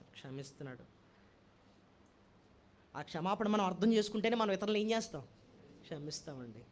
నేను అందుకోసం అన్నాను కదా, రెండో వర్తమానంలో చూద్దాం మనం ఏ రీతి మన ప్రేమను మనం చూపించాలి. కానీ అది ఆ రెండో వర్తమానం అర్థం అవ్వాలంటే ముందు ప్రభు మనల్ని ఎంత ప్రేమిస్తున్నాడో మనకు మనం తెలుసుకోవాలి. అందుకోసం మొదటి వర్తమానం ఇవన్నీ మనం చూస్తున్నాం. నాలుగో విషయం చూద్దాం, ఏ రీతిగా ప్రభు మనల్ని ప్రేమించాడు. ఆయన మనల్ని మనం మారడానికి అవకాశాలు ఇస్తున్నాడు. ఆయన ప్రేమ చూపించే ఏం చేస్తున్నాడట, మనం మారడానికి ఆయన ఏం చేస్తున్నాడు, అవకాశాలు ఇస్తున్నాడు. ఇది ఒక మాటలో చెప్పొచ్చు ఏంటంటే వాత్సల్యత. ఏంటంటే వాత్సల్యత. వాత్సల్యత అన్న మాటకు అర్థం ఏంటంటే మళ్ళీ మళ్ళీ మనకేం ఇవ్వడం, అవకాశం ఇవ్వటం. ఆయన ప్రేమలో ఉన్న ఇంకో గుణం ఏంటంటే మనం క్షమిస్తున్నాడు, కరెక్టే, మారడానికి మళ్ళీ మనకేమిస్తున్నాడు, అవకాశం. He's giving us a chance అనమాట. అవకాశం అన్నది మనకు ఎంతో ఇష్టం. చూడండి, బెటర్మెంట్ అంటాం. ఇది ఇంటర్మీడియట్ ఒకవేళ తక్కువ మార్కులు వచ్చాయనుకోండి, వెంటనే బెటర్మెంట్ రాస్తున్నామంటే అంట. బెటర్మెంట్ అంటే ఏంటి అర్థం? అదే ఎగ్జాము ఇంకొకసారి రాయడానికి అవకాశం, ఈసారి కొంచెం ఎక్కువ మార్కులు స్కోర్ చేయడానికి అవకాశము వేస్తున్నారు కదా. క్రికెట్ ఆడుతూ సడన్గా బౌల్డ్ అయిపోయాడు అనుకోండి, మళ్ళీ ఆడుకోలే అని చెప్పి ఇంకొక అవకాశం ఇస్తే బ్యాట్స్మెన్కి ఎలా ఉంటుంది, అబ్బా ఇంకో ఛాన్స్ ఇచ్చారు. ప్రభు అంటండి మన ఎడల వాత్సల్యత చూపిస్తాడంటే అర్థం ఏంటో తెలుసా? సరే, నువ్వు నాకు ఇష్టకరంగా జీవించలేదు, క్షమించమని అడిగావు, క్షమించాను, ఈసారన్నా నమ్మకంగా నా కొరకు జీవించు అని చెప్పి మళ్ళీ మళ్ళీ మనకేమిస్తాడు, అవకాశం. ఈ వాత్సల్యత అది ఎక్కడ రాస్తుందండి? విలాప వాక్యాలు 3వ అధ్యాయము 23-24 వచనాలు. విలాప వాక్యాలు 3వ అధ్యాయము, విలాప వాక్యాలు 3వ అధ్యాయము తీసిన వారు చదవండి. అనుదినము నూతనముగా ఆయనకు వాత్సల్యత పుట్టుచున్నది. సో అనుదినము కూడా దేవునికి మన ఎడలు ఏం చూపిస్తున్నాడండి, వాత్సల్యత చూపిస్తున్నాడు. He's giving us a chance again and again. So ఒక కొత్త రోజు, ఒక కొత్త వారం, కొంచెం సౌండ్ తగ్గించండి, గమ్మంటుంది కదా. ఎక్కడ రాస్తున్నా, అనుదినము నూతనముగా ఆయనకి ఏం పడుతుంది, వాత్సల్యత పడుతుంది. అంటే ఒక క్రొత్త రోజు ఏంటి, ఒక క్రొత్త వారం ఏంటి, ఒక క్రొత్త సంవత్సరం ఏంటి, దేవుడు మళ్ళీ మళ్ళీ మనకేమిస్తున్నాడు, అవకాశం. Is giving a chance. గత సంవత్సరం నువ్వు నమ్మకంగా నా కొరకు జీవించలేదు కాబట్టి ఈ సంవత్సరం అన్నా నువ్వు నా కొరకు నమ్మకంగా జీవించు అన్నట్టుగా ఆయన మళ్ళీ మళ్ళీ మనకు అవకాశాన్ని ఇస్తున్నాడు. ఇశ్రాయేల్ ప్రజలు ముందు 10 ఆజ్ఞలు దేవుడు ఇచ్చినప్పుడు వాళ్ళు ఆజ్ఞలు మీరారు. దేవుడు వారికి మళ్ళీ ఛాన్స్ ఇచ్చాడు. ఎలాగో చెప్తాను చూడండి. ఇప్పుడు వాళ్ళకి మందసం ఉండేది తెలుసా మీకు? వాళ్ళు ఏం మోసుకొని వెళ్ళేవారు? మందసం లోపల ఏముండేవి చెప్పండి? 10 ఆజ్ఞలు, ఇంకా మోషే కర్ర, అహరోన్ కర్ర, ఇంకా మన్నా. ఇప్పుడు అందులో ఆ మందసంలో ఉన్న 10 ఆజ్ఞల పలకలు ఉన్నాయి చూసారా, అవి ఫస్ట్ కాపీసా సెకండ్ కాపీసా? అవి సెకండ్ కాపీస్. మీరు మొదటి కాపీస్ ఏమయ్యాయి చెప్పండి? దేవుడు ఫస్ట్ రాసిన రాతి పలకలు ఏమయ్యాయి? మోషకి దేవుడు ఇచ్చిన తర్వాత కొండ దిగుతూ ఉంటే వీళ్ళేమో కిందనేమో బంగారు దోడ వేసుకొని డ్యాన్స్ చేస్తూ ఉంటే, ఏంటంటే ఫస్ట్ ఆజ్ఞే నేను తప్ప వేరొక దేవుడు మీకు ఉండకూడదు అని చెప్పి దేవుడు అంటే మొదటి ఆజ్ఞనే మీరు వెళ్ళి కిందన వెళ్ళి విగ్రహారాధన చేస్తుంటే, అంటే దేవుని ఆజ్ఞని విన్నారు, వెంటనే మీరారు. ఆ 2 పలకలు కోపంతో నేలకేసి కొట్టేశాడు అనమాట, మొక్కలు చేసేసాడు. అంటే ఆ ఆజ్ఞలను వాళ్ళు మీరారన్న ఉద్దేశంతో పలకలు ఎరగొట్టేశాడు. అయితే దేవుడు రెండోసారి మళ్ళీ మోషేని పిలుస్తాడు. మళ్ళీ ఆయన సొంత చేతులతో పలకలు రాసి ఇస్తాడు. రెండోసారి ఇవ్వడం ఏంటంటే ఇశ్రాయేల్ ప్రజలకి ఇంకొకసారి అవకాశము ఇవ్వడం. ఈసారన్నా మీరు నా కోసం నమ్మకంగా జీవించండి. అంటే దేవుడు మనకు వాక్యాన్ని వినిపింపజేశాడు, మనం లోబడలేదు. మళ్ళీ మళ్ళీ మళ్ళీ మళ్ళీ వాక్యాన్ని అదే వాక్య సత్యం మన దగ్గర తీసుకొస్తున్నాడు. అంటేనండి నీ ఎడలు నా ఎడలు ఏం చూపిస్తున్నట్టు తెలుసా? వాత్సల్యత. He's giving one more chance. ఎందుకు నాయన అంటే నువ్వంటే నాకు ఎంతో ప్రేమ. మన బిడ్డలకే మనం ఎంతో ఛాన్స్ ఇస్తూ ఉంటాం చూసారా. దేవుడు మన ఎడల ప్రేమ చూపించి అవకాశాలు ఇస్తున్నాడే, అదే ఆయన ప్రేమ. చెప్పాలి ఏంటంటే నేర్చుకున్నాం మనం? ప్రభు ఏ రీతిగా తన ప్రేమను మనకు చూపించాడు? తను అప్పగించుకున్నాడు. రెండోది పోషిస్తున్నాడు. మూడోది మనల్ని క్షమిస్తున్నాడు. నాలుగోది మనకు మళ్ళీ మళ్ళీ అవకాశం ఇస్తున్నట్టుగా వాత్సల్యత మన ఎడల చూపిస్తున్నాడు. ఐదవది, మనకు ఆయనకి ఏది శ్రేష్టమో అది మనకు అనుగ్రహించాడు. మళ్ళీ ఒకసారి చెప్తున్నాను, తండ్రి అయిన దేవునికి ఏది శ్రేష్టమో అదే మనకు అనుగ్రహించాడు. ఎక్కడ రాస్తుందండి ఈ మాట అని చూస్తే, మొదటి యోహాను 4:9-10 వచనాలు చూడండి. మొదటి యోహాను 4వ అధ్యాయము 9-10 వచనాలు. మనము ఆయన ద్వారా జీవించున్నట్లు దేవుడు తన ద్వితీయ కుమారుని లోకములోనికి పంపెను. దీనివల్ల దేవుడు మన యందున్న ప్రేమ ప్రత్యక్షపరచబడెను.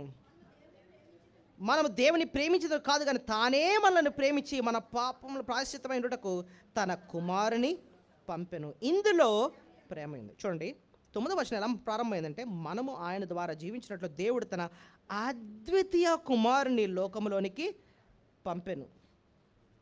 అద్వితీయ అంటే అర్థం ఏంటి? రెండోవాడు లేడని అర్థం. అద్వితీయుడు, ఆయన ఒక్కడే ఉన్నాడు, అద్వితీయుడు అన్నమాట. విలువైన తన కుమారుని మనకు అనుగ్రహించు. చూడండి, మనకి ఏదన్నా విలువైంది మన చేతుల్లో ఉందనుకోండి, అది ఎవరికి ఇస్తామంటే, మనకెవ్వరు విలువ వాళ్ళకి అది ఇస్తాం. ఒక తల్లి ఉంది, తనకు ఒక మంచి హారం ఉంది, ఈమె ముసలైపోయింది, ఆ హారాన్ని, విలువైన హారాన్ని ఎవరికి ఇద్దామా అని చూసింది. ఇద్దరు కూతుర్లుంటే పెద్ద కూతురు అంటే చాలా ఇష్టం, చాలా ప్రేమ, పిలిచి అమ్మ ఇది మా అమ్మ నాకు ఇచ్చిన హారం, ఇదిగో నేను నీకు ఇస్తున్నాను అన్నట్టుగా ఆ హారాన్ని ఇస్తుంది అనుకోండి. అంటే ఆ పెద్ద అమ్మాయి అంటే ఆ తల్లికి ఎంతో ప్రేమ. ఇప్పుడు తండ్రి అయిన దేవుడు ఆయనకు అతి శ్రేష్టమైనది ఏంటి? ఆయన ప్రియ కుమారుణ్ణి మనకు అనుగ్రహించాడంట. దేనికోసం అండి అని అంటే, అక్కడ ఒక మాట ఉంది, ప్రాయశ్చిత్తం. దేనికోసం? చూడండి 10వ వచనంలో అంటున్నాడు, చూడండి ఆ మాట, మనము దేవుని ప్రేమించేది కాదు, కానీ తానే మనల్ని ప్రేమించి మన పాపములకు ప్రాయశ్చిత్తమైనటకు తన కుమారుని పంపాను. ఇందులో ప్రేమ. ఆ అద్వితీయ కుమారుని, అంత విలువైన కుమారుణ్ణి ప్రాయశ్చిత్తం కోసం పంపించాడు. ప్రాయశ్చిత్తం అంటే ఏంటి అర్థం? నేను ఇంతకుముందు చెప్పాను, దేవుని కోపము చల్లారటం. చెప్పండి. ఇప్పుడు చూడండి, మనుషుల కోపం ఎప్పుడు చల్లారుతుంది? ఇప్పుడు ఎవడో ఒకరిని మర్డర్ చేశాడు రోడ్డు మీద, అందరికి చాలా కోపం ఉంది వాడి మీద, బయటకు పంపించాడు, చంపేస్తాం అది అంటున్నారు. ఈ లోపల పోలీసులు ఏం చేశారంటే వాడిని ఎన్కౌంటర్ చేశారనుకోండి, అంటే వాడు చేసిన తప్పుకు తగ్గ శిక్ష వాడికి పడింది, ఎన్కౌంటర్ చేశారు, దెబ్బకి అందరి కోపం ఏమవుద్ది?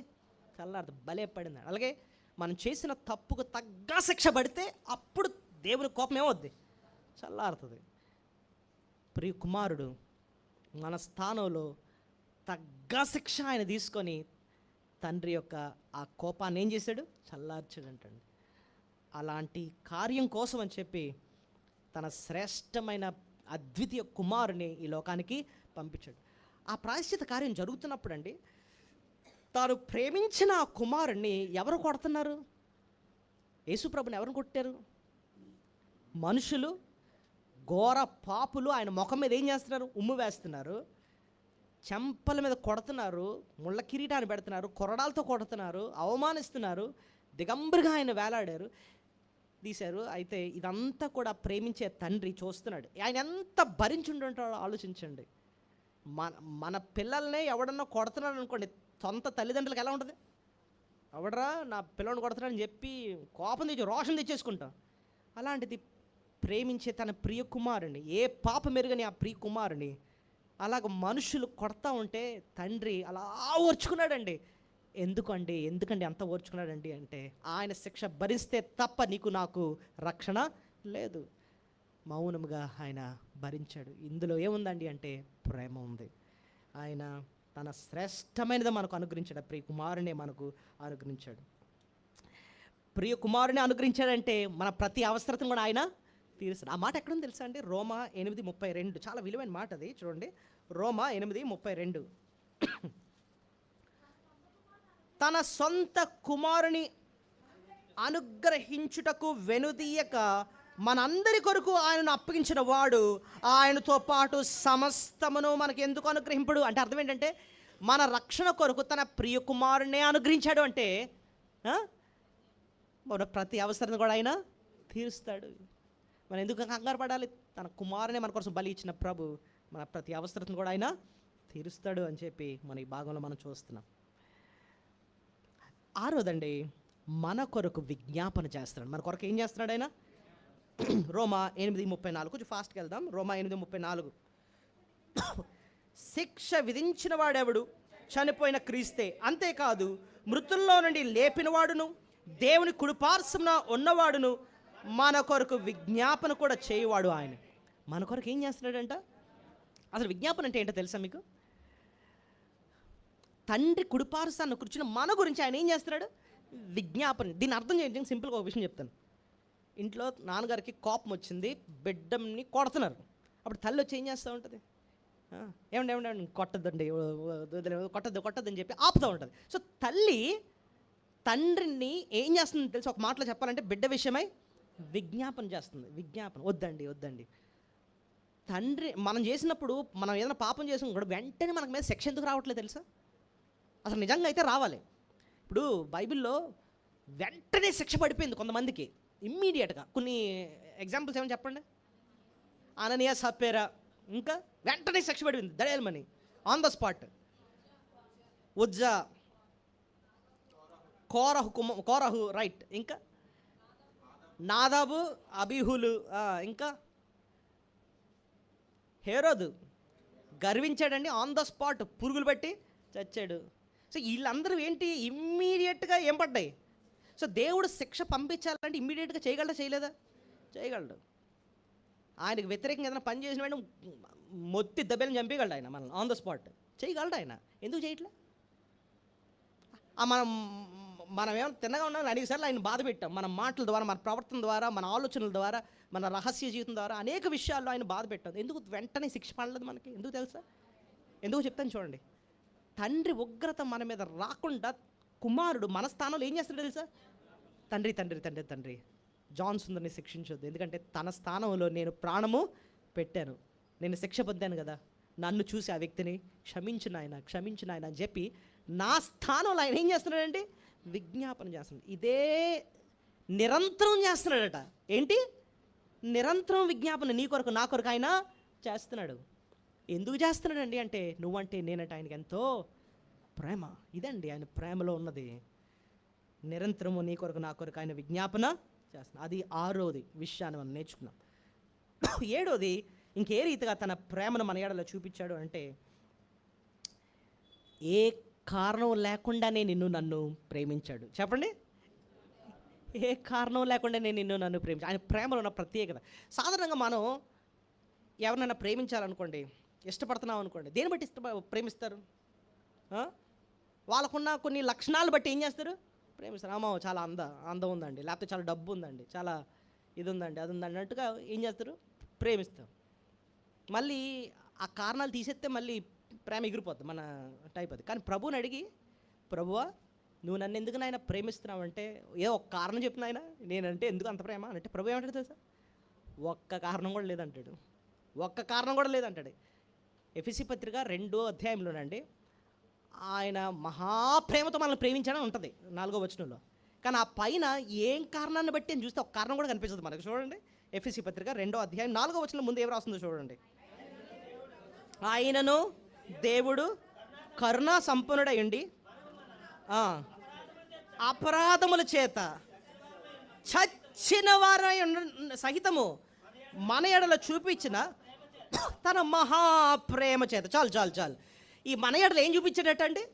మహాప్రేమ. ఎందుకంటే మనం చాలా అందగతిలో, లేకపోతే చాలా మంచోళ్ళు కాదు. ఇక్కడ రాసిన మాట ఏంటో తెలుసా?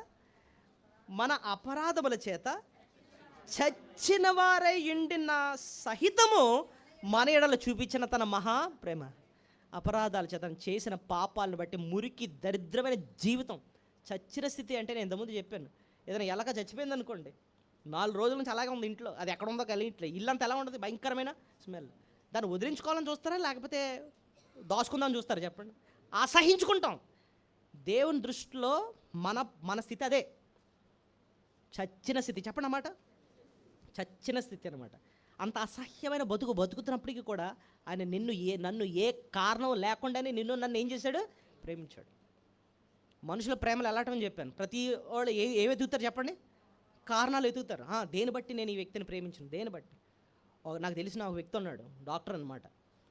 ప్రేమించి ఒక అమ్మాయిని పెళ్లి చేసుకున్నాడు. ఆ అమ్మాయి కూడా డాక్టరే.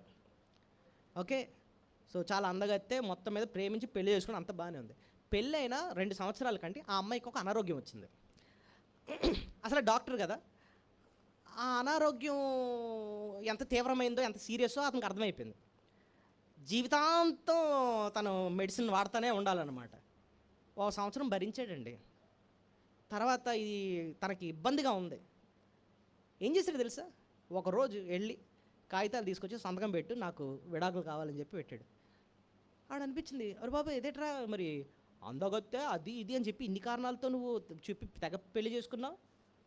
ఆ పెళ్ళికి నేను వెళ్ళానులేండి అని చెప్పాను. ఏమైపోయిందిరా నీకు, ఇదంతా ఏమైపోయింది అని అంటే, అయిపోయింది అంతే. అంటే ఎంతవరకు? కారణాలు ఉన్నంత వరకు ఏం చేస్తాడు? ప్రేమిస్తాడట. ఆ కారణాలన్నీ పోతా ఉంటే ప్రేమ ఎగిరిపోయింది. కానీ ఇప్పుడు ప్రభుని అడిగి, ప్రభు మరి నన్నెందుకు నాయన అంత శాశ్వతం ప్రేమతో ప్రేమిస్తున్నావంటే, నా ప్రేమ ఎలాంటి తెలుసా? కారణాలు చూడలేను నేను. నీలో నిజానికి ప్రేమించిన ఒక్క కారణం కూడా లేదు, అయినా నీ మీద నా ప్రేమను పెట్టాను. ఏసావును ద్వేషించాను, యాకోబుని ప్రేమించు. యాకోబు చాలా మంచోడను కదా? కాదు. ఏసావేమో భయంకరుడు, యాకోబు ఇంకా దరిద్రుడు. ఇంట్లో ఉండే నాన్నను మోసం చేస్తున్నాడు, అన్నను మోసం చేస్తున్నాడు, అటు మావను అందరిని మోసం చేయడమే. ఒక్క మాట చెప్పిన మాట నిలబెట్టుకోడు అనమాట. అలాంటి వ్యక్తి యాకోబు. కానీ యాకోబు ఒప్పుకుంటాడు, దేవా నువ్వు నాకు చేసిన మేళ్ళకి నేనైతే అపాత్రుడను అంటాడు. అపాత్రుడు నేను, ఐఎమ్ నాట్ వర్దే అంటాడు అనమాట. అంత దరిద్రుడు నేను. మనల్ని కూడా ప్రభు ఆయన చూశాడు. మన బతుకంతా ఉన్నపాలంగా తెలుసండి, ఉన్నపాలంగా ఆయన నిన్ను నన్ను ఆయన ఏం చేశాడు తెలుసా? ప్రేమించాడు ఆయన, ఏ కారణం లేకుండా. అది ఆయన ప్రేమ. 7 విషయాలు నేర్చేసుకున్నామండి. చెప్పండి నాకు, ఈ మాటలు బట్టే నేను ప్రభుని ఆరాధించాలి మనం. ముందు అసలు వెయిట్ ఫస్ట్ క్వశ్చన్, అసలు ప్రేమ అంటే ఏంటో చెప్పండి. ఎంతమంది గుర్తుందో చూద్దాం. ప్రేమ అంటే ఏంటి? ఒక వ్యక్తి యొక్క ప్రవర్తనను ఓపికతో సహించి తిరిగి ఆ వ్యక్తికి మేలు చేయడం ఏంటండి? ప్రేమ. అది మానవులలో అసాధ్యం, అది దేవుని వల్లే సాధ్యం. ఏ వ్యక్తి అయితే రక్షింపబడతాడో ఆ వ్యక్తిలోనే ప్రభు ఆ ప్రేమ ఏం చేస్తాడు? కొమ్మరిస్తాడు. విశ్వాసం ఎందుకు పెళ్లి చేసుకోవాలని ఎందుకంటాను తెలుసా? ఆ కొమ్మరింపబడిన ప్రేమ విశ్వాసలోనే ఉంటుంది. రెండో ప్రశ్న ఏం చూసాం? ప్రభు మనల్ని ఎలా ప్రేమించాడు? ఇప్పుడు 7 విషయాలు నేర్చేసుకున్నాం. ఏంటంటే చెప్పండి. మన కోసం మనం తప్పించుకోలేదు, ఆయన ఏం చేశాడు? అప్పగించుకున్నాడు. రెండోది, మన అవసరతలన్నీ ఆయన తీర్చి మళ్ళీ పోషిస్తున్నాడు. మూడోది, మళ్ళీ క్షమిస్తున్నాడు అండి. ఆయన మళ్ళీ జ్ఞాపకం చేసుకోవట్లేదు, వీపు వెనుక తట్టేసుకుంటున్నాడు ఆయన మన పాపాన్ని. మనుషులు ఎలా క్షమిస్తారు చెప్పండి? సారీ క్షమించానులే అంటాడు. మళ్ళీ 4 రోజులు అప్పుడు అలాగ అన్నావు అని అంటాడు మళ్ళీ. మనం ఆ టైప్ అనమాట. మళ్ళీ ఒకసారి తీసుకొస్తాం బయటికి, వీపు పెరగదట్టు నుంచి కూడా మళ్ళీ అవుతాం బయటికి. ఆ టైప్ మనం. 4 మన ఎడలు ఏం చూపిస్తున్నాడు? వాత్సల్యం, అవకాశం ఇస్తున్నాడు. మళ్ళీ ఈజ్ గివింగ్ అనదర్ ఛాన్స్. మనొకసారి మనుషులకి అవకాశం ఇవ్వడం అండి. ఆడలాగా అన్నాడండి, ఆడు తెచ్చేవారు కానీ ముఖం కూడా నేను చూడండి. అబ్బాయి దేవుడు ఎలాగంటే, దేవుడు మన ఎడలు ఏం చూపిస్తున్నాడండి? మళ్ళీ అవకాశం ఇస్తున్నాడు. నువ్వు రోజు ఆయన వాత్సల్యత అంత అనుభవిస్తున్నావే, మరి నువ్వు ఇతరులకి వాత్సల్యత చూపించవా? ఇతరులకి అంటే నీకు ఆయన ఇచ్చే వాత్సల్యత ఇంకా సరిగ్గా అర్థం అవ్వలేదన్నమాట. ఈవేళ బతుకున్నావంటే దాని అర్థం ఏంటి? ఆయన నీకు ఇచ్చిన వాత్సల్యతదే. 5, ఆయన ఇచ్చింది ఏదో పడేయడం కాదండి, ఆయన శ్రేష్టమైనది విలువైనది నీకు ఇచ్చాడు. ఆయన నువ్వంటే ఎంత ప్రేమో చూడు. కుమారుంటే ఆయన నీకు ఇచ్చేశాడు. దేనికోసం? ప్రాయశ్చిత్తం చేయడం కోసం. ఆ ఉగ్రత నువ్వు భరించకుండా ఆయన మీద వేయడం కోసం. ఆరోది నది నీ కొరకు నా కొరకు ఏం చేస్తున్నాడు? విజ్ఞాపన అంటే ఏంటి? మన మీద వెంటనే దెబ్బ ఎందుకు పట్టలేదంటే, ఆయన ఒక తల్లి స్థానంలో ఉన్నట్టుగా ఆయన ఏం చేస్తున్నాడు? తండ్రిని ఏమడుగుతున్నాడు? తండ్రి, నేను ఆ వ్యక్తి కోసం ప్రాణం పెట్టాను కాబట్టి నన్ను క్షమించిన. ఆయన సిలువ మీద పలికిన మొట్టమొదటి మాట అదే. ఏంటంటే, తండ్రి వీరేం చేయొచ్చు, వీరు ఎరుగురు కనుక వీరిని ఏం చేయాలి, నువ్వు క్షమించు అన్నట్టుగా. అదే పని తండ్రి కుడిపార్శ్వం నుండి అదే పని ఆయన చేస్తున్నాడండి. నిరంతరం చేస్తున్నాడండి ఆ పని.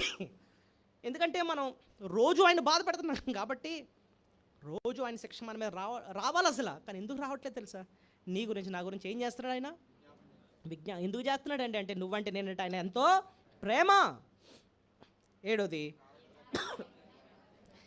ఏ కారణం లేకుండా ఆయన నన్ను ఏం చేస్తున్నాడు? ఆయన ప్రేమిస్తున్నాడు. మీరు 4 కూడా త్వరగా చెప్పేస్తాను చూడండి.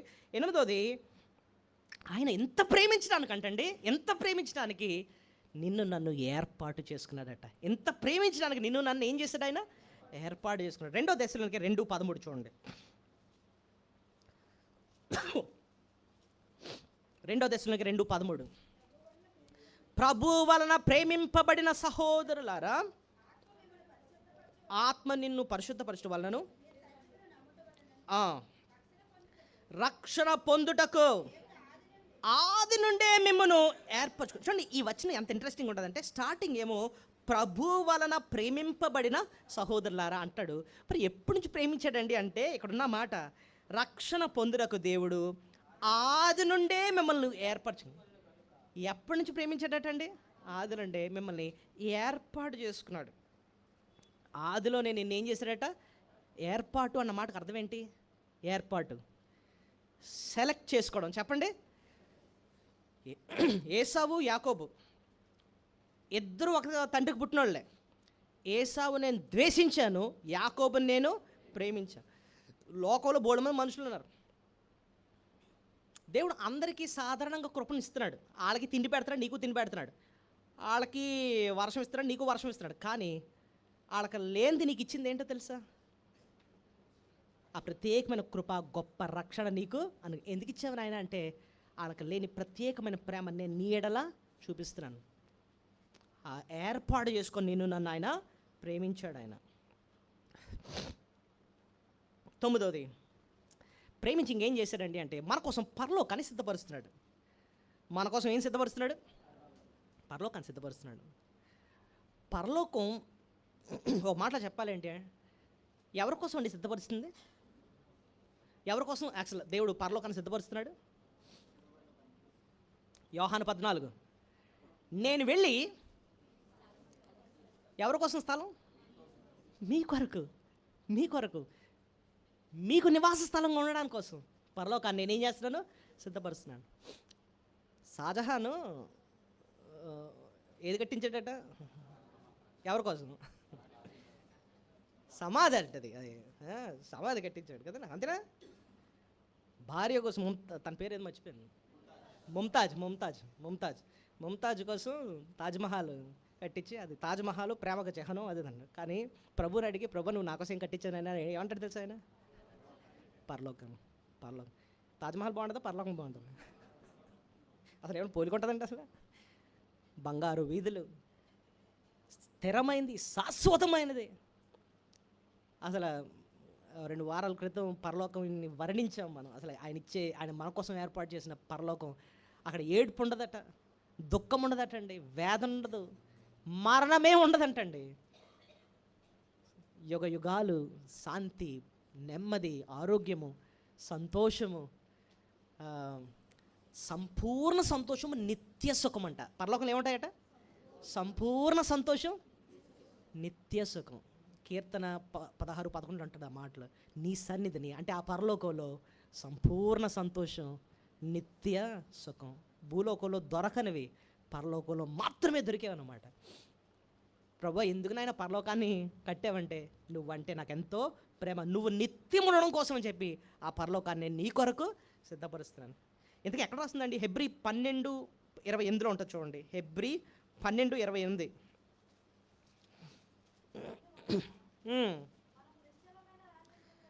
నిశ్చలమైన రాజ్యం. ఎలాంటి రాజ్యం అది?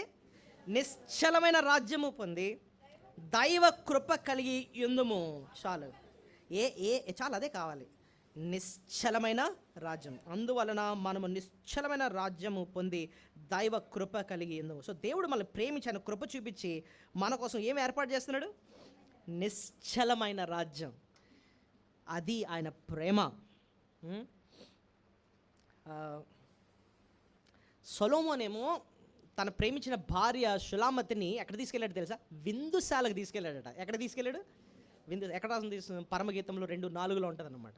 ఆ విందుశాల ఎందుకు అక్కడ తీసుకెళ్ళి తన ప్రేమను ధ్వజముగా ఎత్తాడంటండి. అంటే తను ఎంత ప్రేమించాడో తనకు చూపించాడు. విందుశాల అంటే ఏంటి? మంచి హోటల్ అని మా మాటలో చెప్పాలండి, రెస్టారెంట్ అనమాట.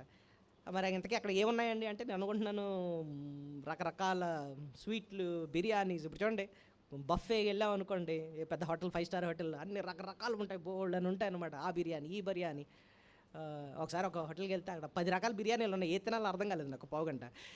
తర్వాత ఇటు స్వీట్లు, పక్కన స్టార్టర్స్, అది ఇది ఉంటే బోల్డ్ అన్నమాట. విందుశాల.